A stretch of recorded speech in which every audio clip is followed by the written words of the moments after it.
ശ്രീ വിനോദൻ, ഈ നിലമ്പൂർ രാഷ്ട്രീയം കേരള രാഷ്ട്രീയത്തിൻ്റെ ഭാവി തീർച്ചപ്പെടുത്തുന്ന ഒന്നായി മാറും എന്ന ഒരു കണക്കുകൂട്ടലാണ് ഇപ്പോൾ നമുക്ക് എല്ലാവർക്കും ഉള്ളത്. ഇല്ല, അത് നമ്മൾ എന്താ പറയേണ്ടത്, ഒന്ന് മറ്റൊന്നിൻ്റെ തുടർച്ചയാകില്ല. എന്ന് പറയാൻ കാരണം ഗംഭീരമായ പാർലമെൻറ്റ് തിരഞ്ഞെടുപ്പിൻ്റെ വിജയത്തിൻ്റെ തൊട്ടുപുറകെ നടക്കുന്ന ഉപതെരഞ്ഞെടുപ്പുകളിൽ UDF തോറ്റിട്ടുണ്ട്. അപ്പോൾ ഇതൊരു പക്ഷേ നമുക്ക് കുറച്ച് പ്രചാരണ രംഗത്ത് പ്രതികൂലമായിട്ടൊക്കെ ഒരു തോൽവി ബാധിക്കാം. അങ്ങനെയാണെങ്കിൽ ഇപ്പോൾ കഴിഞ്ഞ പാലക്കാട് തിരഞ്ഞെടുപ്പിൻ്റെ ചേലക്കരയും തിരഞ്ഞെടുപ്പ് നടന്നപ്പോൾ ചേലക്കരയിൽ പാർലമെൻറ്റ് തിരഞ്ഞെടുപ്പിലെ റിസൾട്ട് ബാധിക്കുകയാണെങ്കിൽ ദയനീയമായിട്ട് ചേലക്കരയും കൂടെ തോൽക്കേണ്ടായിരുന്നു. അവിടെ ഭൂരിപക്ഷം കുറഞ്ഞതേ ഉള്ളൂ. അപ്പം ഞങ്ങൾ മുൻകൂർ ജാമ്യം എടുക്കുന്നതല്ല. ഈ തെരഞ്ഞെടുപ്പിൽ ഞങ്ങൾ വിജയിച്ചാൽ അടുത്ത തെരഞ്ഞെടുപ്പുകളിലേക്ക് നമുക്കത് ഊർജം തന്നെയാണ്, അതിനകത്ത് യാതൊരു സംശയവുമില്ല. പ്രത്യേകിച്ച് നിലമ്പൂർ ഒരു നിർണായകമാകുന്നത് എന്ന് പറയുന്നത് സർക്കാർ ജനവിരുദ്ധതയുടെ ഏറ്റവും മുകളിലാണ്. 21 മാസമായി ക്ഷേമ പെൻഷനുകൾ, കർഷക തൊഴിലാളി, കയർ തൊഴിലാളി, കെട്ടിട നിർമ്മാണ തൊഴിലാളി, ലോട്ടറി തൊഴിലാളി, തയ്യൽ തൊഴിലാളി തുടങ്ങി ഈ പെൻഷനുകളെല്ലാം ഇതെല്ലാം പങ്കാളിത്ത പെൻഷനുകളാണ്. തൊഴിലാളികൾ ആദ്യമേ പണം അങ്ങോട്ട് അടയ്ക്കാൻ ഈ പെൻഷൻ കൊടുത്തിട്ട് 21 മാസമാകുകയാണ്. 18 മാസമാകുമ്പോൾ ഈ പെൻഷനുകളിൽ മാത്രം 21,000 കോടി രൂപയുടെ കുടിശ്ശിക കടം പറഞ്ഞു നിൽക്കുന്ന സർക്കാരാണ്. അപ്പോൾ ഈ സർക്കാർ മാറേണ്ടത് കേരളീയൻ്റെ ആവശ്യമാണ്. ഇത് മാറിയേ പറ്റൂ. കാരണം ഏത് രംഗത്ത് നിങ്ങളെടുത്ത് നോക്കൂ, മ്യൂസിയം പോലീസ് സ്റ്റേഷനിൽ പരാതി കൊടുക്കാൻ വന്ന സ്ത്രീയാണ്, പുരുഷനെ ദ്രോഹിക്കാൻ പാടുണ്ടെന്നല്ല. ആ സ്ത്രീ 22 ദിവസം ഒരു സ്വർണ്ണപ്പണയ കേസിൽ കുടുക്കി അവരെ ജയിലിലടക്കുകയാണ്. പേർക്കുട പോലീസ് സ്റ്റേഷനിൽ ഒരു സ്ത്രീ വീട്ടു ജോലി കഴിഞ്ഞ് പോകുമ്പോഴുള്ള ദുരനുഭവം നമ്മളെല്ലാം കണ്ടതാണ്. ഇതൊന്നും നിറത്തിൻ്റെയും വണ്ണത്തിൻ്റെയും പേരിലല്ല. ഒരു ബ്യൂട്ടി പാർലറിലിരുന്ന ഒരു സ്ത്രീ കൊച്ചിയിൽ മയക്കുമരുന്ന് വെച്ചു എന്ന് പറഞ്ഞിട്ട് എത്ര മാസമാണ് ജയിലിൽ കിടന്നിട്ട് ഇറങ്ങിയത്? എത്ര മാസമാണ്? അപ്പോൾ ഇതെല്ലാം സൂചിപ്പിക്കുന്നതെന്ന് പറയുന്നത് ഇവിടെ നടമാടിക്കൊണ്ടിരിക്കുന്നത് ഒരു ലളിതമായ മലയാളത്തിൽ പറഞ്ഞ കാട്ടാള ഭരണമാണ്. ഇവിടെ ക്യാപ്റ്റനും ഇല്ല, മുഖ്യമന്ത്രിയുമില്ല, ആരുമില്ല. തോന്നുംപടി കടം വാരിക്കൂട്ടുന്നു, ഉദ്യോഗസ്ഥർ തോന്നുംപടി നയിക്കുന്നു. അവർ പറയുന്നു വികസന മാമാങ്കം. KSRTC ഒന്ന് നേരെ നടത്തിയെടുക്കാൻ കഴിഞ്ഞിട്ടില്ല എന്നുള്ളത് നമുക്കെല്ലാവർക്കും അറിയാം. സർവകലാശാലകളുടെ തലപ്പത്ത് വൈസ് ചാൻസലർമാരെ നേരാമണ്ണം നിയമിക്കാൻ ഭരണ തുടർച്ചയുള്ള സർക്കാരാണ്. ആത്മവിശ്വാസത്തിൻ്റെ കൊടുമുടിയിൽ നിൽക്കുന്ന ഭൂരിപക്ഷമുള്ള സർക്കാരിന് വൈസ് ചാൻസലർമാരെ നിയമിക്കാനായിട്ട് കഴിയുന്നില്ല. അപ്പോൾ ഈ അവസ്ഥയിൽ കേരളം കൈവിട്ടു പോകാതിരിക്കാൻ കേരളം നേടിയെടുത്ത ഗുണാംശങ്ങൾ, ഇപ്പം നമ്മൾ വിഴിഞ്ഞം ഗംഭീരമായിട്ടുണ്ട് എന്ന് പറഞ്ഞിട്ട് വിഴിഞ്ഞത്തിൻ്റെ ഇപ്പോഴത്തെ ചുമതലക്കാരിയായിട്ടുള്ള IAS ഉദ്യോഗസ്ഥ അടക്കമുള്ളവർ ഒരു 1000 കവിതകൾ രചിക്കുന്നുണ്ട്. പക്ഷേ യഥാർത്ഥത്തിൽ മാധ്യമങ്ങളടക്കം ശ്രദ്ധിക്കാതെ പോകുന്ന കാര്യമാണ് 1000 ദിവസം കൊണ്ട് പൂർത്തിയാകേണ്ട വിഴിഞ്ഞത്തിൽ റെയിൽ ഗതാഗതം അടക്കം പൂർത്തിയാകേണ്ടതാണ്. കണ്ടെയ്നർ നീങ്ങണമെങ്കിൽ കപ്പൽ കടലിൽ വന്നാൽ പോരാ. നെയ്യാറ്റിൻകര എത്തുന്ന ആ ഗതാഗത സംവിധാനങ്ങൾ മുഴുവൻ പൂർത്തീകരിക്കുന്ന ഒരു വമ്പൻ വികസന പദ്ധതിയായിരുന്നു അത്. അതിനെ ഇത്രയും കാലതാമസം വരുത്തി നാണം കെടുത്തി വികസനത്തെ തുരങ്കം വയ്ക്കുന്ന ഒരു സർക്കാരാണ്. ഈ രണ്ട് സർക്കാർ തമ്മിലുള്ള വ്യത്യാസം ഞാൻ വളരെ ലളിതമായി പറഞ്ഞു തരാം. കൊച്ചി മെട്രോയ്ക്ക് പദ്ധതി രൂപകൽപ്പന ചെയ്ത് പദ്ധതി അംഗീകരിപ്പിച്ച് കേന്ദ്ര സർക്കാരിനെ കൊണ്ട് അംഗീകരിപ്പിച്ച് അവിടെ സ്ഥലം ഏറ്റെടുത്ത് മെട്രോ പൂർത്തിയാക്കി ഓടിച്ചു തുടങ്ങിയിട്ടാണ് ഉമ്മൻചാണ്ടി പടിയിറക്കുന്നത്. അത്തരത്തിൽ ഒരു വികസനം സാധ്യമാക്കാൻ നിഷ്പക്ഷമായ അങ്ങയുടെ നിരീക്ഷണത്തിൽ കേരളത്തിൽ കഴിഞ്ഞ 9 വർഷത്തിൽ എന്താണ് ചെയ്തിട്ടുള്ളത്? ഒന്നുമില്ല. അപ്പോൾ ഈ മുരടിപ്പിൽ നിന്ന് കേരളത്തെ നമുക്ക് രക്ഷിച്ചെടുക്കണ്ടേ? അത് രക്ഷിച്ചെടുക്കാൻ അത് അവരെ സംബന്ധിച്ചിടത്തോളം അവർ പക്ഷേ വളരെ ഈ കാര്യങ്ങളെല്ലാം മുൻകൂർ മനസ്സിലാക്കിക്കൊണ്ട് തന്നെ ഒരു തുടർഭരണത്തിനുള്ള സാധ്യത അവർ ഒരുക്കുകയാണ് ചെയ്യുന്നത്. നിലമ്പൂരിൽ അവർ പല കളികളും കളിക്കും. ഇപ്പോൾ കോൺഗ്രസ് എടുത്ത നിലപാടിനോട് ലീഗിന് പലപ്പോഴും ഒരു അതൃപ്തി തന്നെ അവിടെ നിൽക്കുന്നില്ലേ? അല്ല, അത് ഒന്ന് ലീഗും കോൺഗ്രസും കേരള രാഷ്ട്രീയത്തിൽ സമാനതകളില്ലാത്ത സൗഹൃദത്തിൽ ഏർപ്പെടുന്ന 2 രാഷ്ട്രീയ കക്ഷികളാണ്. സമാനതകളില്ലാത്ത സൗഹൃദത്തിന് ആ സമാനതകളില്ലാത്ത സൗഹൃദം തന്നെയാണ് കേരളത്തിലെ മതസാമുദായിക രംഗത്ത് ഏത് വിഷയം വന്നു കഴിഞ്ഞാലും ഉള്ള സമാധാനത്തിൻ്റെ ഒരു വലിയ അടിസ്ഥാനം. സമാധാനത്തിൻ്റെ അടിസ്ഥാനമാണ്. ലീഗിനോ കോൺഗ്രസിനോ അഭിപ്രായ വ്യത്യാസമുണ്ടെങ്കിൽ ജനാധിപത്യപരമായി ചർച്ച ചെയ്ത്, പാരവയ്പില്ല ലീഗും കോൺഗ്രസും തമ്മിൽ, ചർച്ച ചെയ്ത് രമ്യമായി പരിഹരിക്കേണ്ട അത്രയും സൗഹൃദമുള്ള ഒരുപക്ഷെ പ്രതിപക്ഷ നേതാവിന്, ഞങ്ങളുടെ പ്രതിപക്ഷ നേതാക്കൾക്ക് ഏറ്റവും ബഹുമാനമുള്ളതാണ് ഞങ്ങളുടെ പ്രതിപക്ഷ ഉപനേതാക്കൾ. അത്രയ്ക്ക് അവർ സഹകരിച്ച് തന്നെയാണ് പ്രവർത്തിച്ചു പോകുന്നത്. എന്തെങ്കിലും അക്ഷരപ്പിശക് വന്നിട്ടുണ്ടെങ്കിൽ അത് തിരുത്തുമവർ. അത് തിരുത്തേണ്ട. പിന്നെ ലീഗിനകത്തും കോൺഗ്രസിനകത്തും ഒരുപാട് അഭിപ്രായങ്ങളുണ്ട്. ഞങ്ങൾ ഏറ്റവും മികച്ച സൗഹാർദ്ദത്തിലായിരിക്കുമ്പോഴും ലീഗ് കാണിക്കുന്നതെല്ലാം ശരിയാണോ എന്ന് കോൺഗ്രസിൻ്റെ മറ്റു ചില ആളുകൾക്ക് അഭിപ്രായം വരാം. പക്ഷെ ഔദ്യോഗിക നേതൃത്വത്തിൽ എല്ലാ കാലത്തും, ഉമ്മൻചാണ്ടി സാറിൻ്റെ കാലത്താകട്ടെ, ലീഡർ കെ കരുണാകരൻ്റെ കാലത്താകട്ടെ, ഇപ്പോൾ രമേശ്ജിയുടെ കാലത്താകട്ടെ, ശ്രീ വി ഡി സതീശൻ പ്രതിപക്ഷ നേതാവായിരിക്കുമ്പോഴാകട്ടെ, എല്ലാ കാലത്തും ഇതിൻ്റെ ഈ കപ്പലിൻ്റെ ഏറ്റവും വലിയ നെടുന്തൂണെന്നോ അല്ലെങ്കിൽ ഏറ്റവും നല്ല തുഴച്ചിലെന്നോ പറയാവുന്നത് ലീഗും കോൺഗ്രസും ചേർന്നിട്ടുള്ള ഒരു നല്ല സമവാക്യമാണ്. അതിപ്പോഴും തുടരുക തന്നെയാണ്.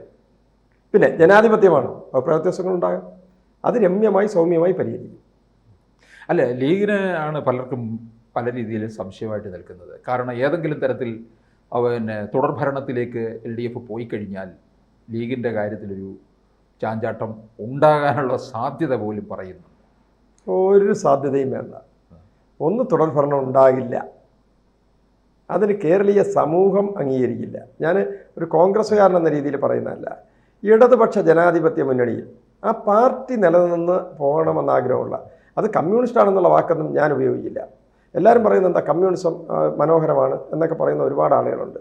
കമ്മ്യൂണിസം പോലെ പ്രവൃത്തി പദത്തിലെത്താത്ത, പ്രവൃത്തി പദത്തിൽ ഇന്നേ വരെ ലോകത്തിൻ്റെ ഏതെങ്കിലും ഒരു കോണിൽ മാർക്സ് വിഭാവനം ചെയ്തതിൻ്റെ 4 അംശമുള്ള ഒരു ജനതയെ സൃഷ്ടിച്ചെടുക്കാൻ ഭരണ സംവിധാനത്തിന് കഴിഞ്ഞിട്ടില്ല.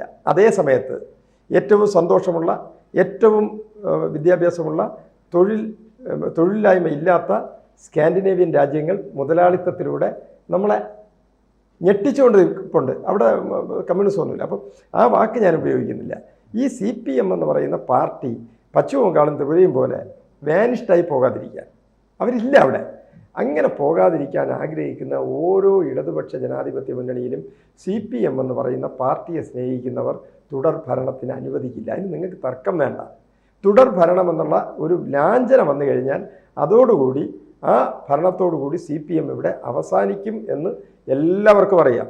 അങ്ങനെ CPM അവസാനിക്കരുതെന്ന് ആഗ്രഹമുള്ള CPMൻ്റെ അനുഭാവികൾ പോലും അടുത്ത തെരഞ്ഞെടുപ്പിൽ CPMന് വോട്ട് ചെയ്യില്ല. അത് ജനാധിപത്യ കേരളത്തിൽ CPMും കൂടെ നിലനിൽക്കണം എന്നുള്ള ജനാധിപത്യ ചേരിയുടെ ആഗ്രഹവും കൂടെയാണ്. ഇപ്പോൾ ഇതിനകത്ത് നിലമ്പൂരിൽ നമുക്കറിയാം കാര്യങ്ങളങ്ങ് മാറി, വർഗീയ രാഷ്ട്രീയത്തിലേക്ക് പോലും തിരിഞ്ഞിരിക്കുകയാണ്. ഇവരെ എല്ലാ മുന്നണികളിലും മാറി മാറി നിന്നിട്ടുള്ളവരാണ്. ജമാഅത്തെ ഇസ്ലാമി ആയാലും PDP ആയാലും. PDPയുടെ കാര്യം പറഞ്ഞു കഴിഞ്ഞാൽ നമുക്കറിയാം, വിനോദത്തിന് ഓർമ്മയുണ്ടാകും, സക്കീറിനെ അതായത് പിന്നെ മദനിയെ പിണറായി തന്നെയാണ് വേദിയിൽ ഇരുത്തിയിട്ടുള്ളത്, അല്ലേ? അല്ല, അത് ഇപ്പം ഈ വിഷയങ്ങളിൽ എല്ലാം കേരളത്തിലെ രാഷ്ട്രീയ പാർട്ടികൾക്ക് തെരഞ്ഞെടുപ്പ് കാലത്ത് പിന്തുണ എല്ലാവരും പ്രഖ്യാപിച്ചിട്ടുണ്ട്. പക്ഷേ ഇടതുപക്ഷത്തിന് പ്രഖ്യാപിച്ചു കഴിഞ്ഞാൽ അത് മതേതര പിന്തുണയാണ്.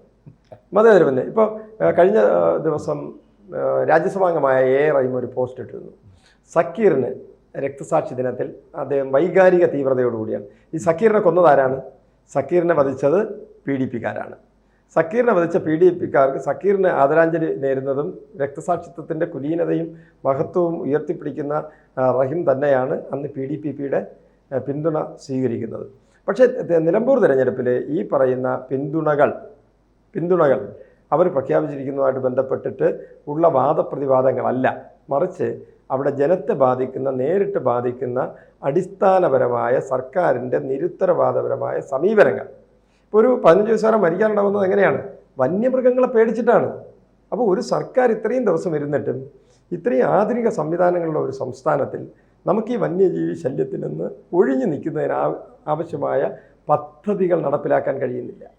അപ്പോൾ ഇതൊക്കെ തന്നെയാണ് നിലമ്പൂരിനെ തൊടുന്ന വിഷയങ്ങൾ ഇതാണ്. പക്ഷേ നമുക്ക് മാധ്യമങ്ങളിൽ ഒരു പുറമോടിക്ക് ഇതൊക്കെ ചർച്ച ചെയ്യാമെങ്കിലും നമുക്ക് നേരിട്ടറിയാമെന്നുള്ളൊരു കാര്യമുണ്ട്. നമുക്കെല്ലാവർക്കും കൃത്യമായിട്ട് അറിയാം. 1977 ഇന്ദിരാഗാന്ധിയെ തോൽപ്പിക്കാൻ സംഘപരിവാരവുമായിട്ട് നേരിട്ട് സഖ്യമുണ്ടായ രാഷ്ട്രീയ പാർട്ടി CPM ആണ്. CPI അന്ന് ഞങ്ങളുടെ കൂടെയാണ്. ആ ശാപം CPIക്ക് നേരിടേണ്ടി വന്നിട്ടില്ല. പക്ഷേ തുടർന്ന് അപ്പോൾ ആ ഒരു ശാക്തിക ചേരിക്കൊപ്പം നിൽക്കാൻ കാവിക്കൊടിയും ചുവപ്പ് കൊടിയും ഒരുമിച്ച് കിട്ടാൻ എന്തെങ്കിലും ബോധം അവരെ പിന്തിരിപ്പിക്കുന്നില്ല. അവർ പറയുന്നത് ഞങ്ങൾ പാർട്ടി കോൺഗ്രസ്സൊക്കെ കൂടിയിട്ട് കാലങ്ങൾക്ക് മുമ്പേ ചിന്തിക്കാൻ കഴിവുള്ളവരാണ്, കോൺഗ്രസിനെ പോലെ ഇങ്ങനെ അഴിച്ചു വിട്ടിരിക്കുകയല്ല. പക്ഷേ അങ്ങനെ ചിന്തിച്ചവർക്ക് ഈ സഖ്യത്തിലൂടെ സംഘപരിവാരം ശക്തിപ്പെടുമെന്ന ബോധ്യം വന്നില്ല. തിരിച്ച് വി പി സിംഗിൻ്റെ സർക്കാരിനെ അധികാരത്തിലെത്തിക്കുന്നതിനാണ് കോൺഗ്രസിനെ ദുർബലപ്പെടുത്താൻ. ആ സഖ്യത്തിലൂടെ വി പി സിംഗിനെ അധികാരത്തിലെത്തിക്കുമ്പോൾ അത് അവിടെ സി പി ഐ കൂടെ ഉണ്ട്, ഇടതുപക്ഷവും ബി ജെ പി നേരിട്ടാണ്. അതിൻ്റെ തുടർച്ചയായിട്ടാണ് എന്ത് പൊളിയുന്നത്? അവിടെ നിന്ന് അവർ സംഭരിച്ചെടുത്ത ഊർജത്തിൽ നിന്നുകൊണ്ടാണ് ബാബറി പള്ളി പൊളിക്കേണ്ട രഥയാത്രയുമായിട്ട് അവർ മുന്നോട്ട് പോകുന്നത്. ഇനി ഏറ്റവും അവസാനം നിങ്ങൾ നോക്കൂ, വിഴിഞ്ഞ സമരത്തിൽ ആനാവൂർ നാഗപ്പൻ എന്ന് പറയുന്ന സി പി എമ്മിൻ്റെ മുൻ സ്റ്റേറ്റ് സെക്രട്ടേറിയറ്റ് അംഗവും അന്നത്തെ സി പി എമ്മിൻ്റെ ജില്ലാ സെക്രട്ടറിയും നമ്മുടെ ഇതിൽ മാറിയ നമ്മുടെ ഇവിടുത്തെ പാർലമെൻ്ററി പാർട്ടി ലീഡറായിട്ടുള്ള ശ്രീ വി വി രാജേഷും സെക്രട്ടേറിയറ്റിൻ്റെ ഇടയിൽ ഒരുമിച്ച് കെട്ടിപ്പിടിച്ച് നിന്ന് സമരം ചെയ്യുന്ന കോൾമയിൽ കൊള്ളുന്ന കാഴ്ച നമ്മൾ കണ്ട. ഇതെല്ലാം പറഞ്ഞിട്ട് ഞങ്ങൾ വർഗീയതയ്ക്കെതിരാണെന്ന് പറയുമ്പോൾ ആളുകളുടെ ചുണ്ടിൻ്റെ കോണിൽ പുച്ഛത്തിലുള്ള ഒരു ചിരിയാണ് വരുന്നത്. വർഗീയതയ്ക്കെതിരെ ആര് പറഞ്ഞാലും പറയാൻ ഒരു അധികാരവും അംഗീകാരവും കാലാകാലങ്ങളിൽ ഇന്ത്യയിലെ സകലമാന ദുർശക്തികളുമായി കൂട്ടുചേർന്നിട്ടുള്ള ആളുകൾക്ക് എന്താ യോഗ്യത വർഗീയതയെക്കുറിച്ച് പറയാൻ? അല്ലെങ്കിൽ അന്നത്തെ ചെയ്തികൾ തെറ്റാണെന്ന് ബോധ്യപ്പെടുത്തണ്ടേ? ഇത് രണ്ടുമില്ലല്ലോ. PDP എങ്ങനെയാണ് ഇവർക്ക് വിശുദ്ധരാകുന്നത്? കോൺഗ്രസിനെതിരെ ആരോപണം വയ്ക്കുമ്പോൾ കോൺഗ്രസ് ഇതപര്യന്തമുള്ള ഇന്ത്യയിലെ രാഷ്ട്രീയ ജീവിതത്തിൽ ഞങ്ങൾ ഒരു ഘട്ടത്തിലും സംഘപരിവാര ശക്തികളുമായി സഖ്യം ചേർന്നിട്ടില്ല. അത് ആധികാരികതയോടെ പറയാൻ കഴിയും. പക്ഷെ CPM അങ്ങനെയല്ല. കൂത്തുപറമ്പിൽ പിണറായി വിജയൻ 1977 ജയിക്കുന്ന 1000-ൽ താഴെ വോട്ടിൻ്റെ ഭൂരിപക്ഷം എന്ന് പറയുന്നത് അന്ന് അവിടെയുള്ള RSSകാർ ഇദ്ദേഹത്തെ വിജയൻ ചേട്ടാന്ന് തന്നെയാണ് വിളിച്ചിരുന്നത്. അതാണ് ചരിത്രം. അപ്പം അതുകൊണ്ട് തന്നെ അതൊക്കെ പറയാൻ യോഗ്യതയുണ്ടോ എന്നുള്ളത് ഓരോ ഇടതുപക്ഷ പ്രവർത്തകനും ചരിത്രത്തിൻ്റെ പിൻബലത്തോടു കൂടി ഒന്ന് ഓർമ്മിക്കണം. അതോടൊപ്പം തന്നെ PDPയുടെ പിന്തുണ നേടിയെടുക്കുമ്പോൾ സക്കീറിൻ്റെ ബലിപീഠത്തിൽ ഇനി റീത്തുമായിട്ട് ഇൻകിലാബുമായിട്ട് വരരുത്. അങ്ങനെ ഒരു വൈരുദ്ധ്യം കൂടെ അവിടെ ഉണ്ട്. കൂടുതൽ വാർത്തകളും വിശേഷങ്ങളും നിങ്ങളിലേക്ക് എത്താൻ ABC മലയാളം സബ്സ്ക്രൈബ് ചെയ്യുക, ബെൽ ബട്ടണും അമർത്തുക.